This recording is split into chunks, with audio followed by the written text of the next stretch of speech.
रूस अनाज की बरामद के माहदे से अलग, यूक्रेन के साहली शहर ओडेसा पर ताबड़तोड़ हमले, हजारों टन अनाज तबाह। आपकी आवाज टीवी देखने वाले दोस्तों को मेरा सलाम। हमारे चैनल को सब्सक्राइब करें और हमारी वीडियो को लाइक और शेयर करें और कमेंट करना मत भूलें।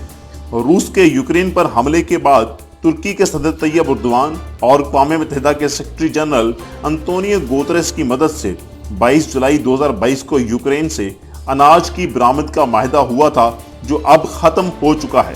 इस माहदे के तहत यूक्रेन को बहर असवद के जरिए दुनिया को अपना अनाज बरामद करने की इजाजत दी गई थी। गुज़िश्ता हफ्ते रूस ने बाज़ाब्ता तौर पर इस माहदे से अलहदगी का ऐलान किया और इसके बाद यूक्रेन के साहली शहर ओडेसा की बंदरगाह, जो अनाज की बरामद का मरकज थी, पर ताबड़तोड़ हमले किए हैं। जुलाई 2022 में होने वाले माहदे के तहत यूक्रेन ने 33 मिलियन टन गंदम दुनिया को एक्सपोर्ट की थी, जो रूसी हमले से पहले के मुकाबले में 1/3 से भी कम है। लेकिन यूक्रेन की जंग के दौर में यह माहदा वाहिद सफारती कामयाबी थी। रूस के ओडेसा पर हमलों में वो टर्मिनल भी तबाह हो गया है जो यूक्रेन की अनाज की एक्सपोर्टर कंपनी कर्नल की मलकियत था। यूक्रेन हुकाम का कहना है कि गुज़िश्ता एक हफ्ते के दौरान 60,000 टन से जायद अनाज तबाह हुआ है। कर्नल के सीईओ कहते हैं कि हमने जंग के पहले से 2-3 महीनों में अपनी बरामदात रोक दी थी, जिसके बाद तेल और अनाज की कीमतों में 50% तक इजाफा हुआ। कर्नल कंपनी के चीफ एग्जीक्यूटिव बताते हैं कि रूस के फैसले के बाद यूक्रेन की अनाज की बरामद करने की सलाहियत में 50% कमी आएगी।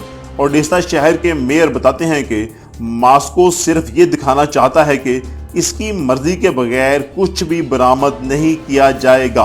वो कहते हैं कि सबसे खौफनाक बात यह है कि अपने मकसद के हसूल के लिए इन्होंने बेगुनाह लोगों पर हमले किए हैं। अगरचा आलमी सतह पर अनाज की फराहमी फिलहाल मुस्तहकम दिखाई देती है, लेकिन रूस के यूक्रेन से गंदम की एक्सपोर्ट के माहदे से निकलने के एक दिन आलमी मंडियों में अनाज की कीमत में 8% इजाफा देखा गया है। बहुत से बैनुल-अक़वामी मुबस्सिरीन इस बात पर हैरान हैं कि क्रेमलिन ने ऐसा फैसला रूस अफ्रीका सरबराही इजलास से चंद रोज कबल किया, जो 27-28 जुलाई तक सेनेट पेट्रोविज में मुनक्कद होगा। रूस के सदर व्लादिमीर पुतिन ने कहा, इनका मुल्क यूक्रेन के अनाज की मार्केट में न आने की कमी को पूरा करने की सलाहियत रखता है। रूस और यूक्रेन दुनिया के अनाज के सबसे बड़े एक्सपोर्टर हैं। रूस ने इस माहदे के तहत 3 मकामात पर बंदरगाहों के बुनियादी ढांचों को निशाना न बनाने पर रजामंदी जाहिर की थी, लेकिन अब ये सफारती ढाल खत्म हो चुकी है। रूस के यूक्रेन से गंदम बरामद करने के माहदे को छोड़ने के ऐलान ने अफ्रीकी ममालिक में खुराक की शदीद किल्लत की संगीन वार्निंग दी है। कीनिया की हुकूमत ने रूसी फैसले को पीठ में छुरा घोंपने के मुतरादिफ करार देते हुए कहा है कि इससे हॉर्न ऑफ अफ्रीका के ममालिक गैर मुतनासिब तौर पर मुतासर होते हैं। सोमालिया, कीनिया, इथियोपिया और जनूबी सूडान में 50 मिलियन से ज्यादा लोगों को ग़ज़ाई इमदाद की जरूरत है। वर्ल्ड ट्रेड ऑर्गेनाइजेशन के डायरेक्टर जनरल डॉक्टर नगोसी ओकांजो ने कहा है, बहरा असवद में खुराक और खादों की तजारत आलमी खुराक की कीमतों को मुस्तहकम करने के लिए ज़रूरी है। अक़वाम मुत्तहिदा के फूड एंड एग्रीकल्चर ऑर्गेनाइजेशन के मुताबिक यूक्रेन से अनाज की बरामद के माहदे ने जुलाई 2022 से आलमी खुराक की कीमतों में 11.6% तक कमी में अहम किरदार अदा किया है।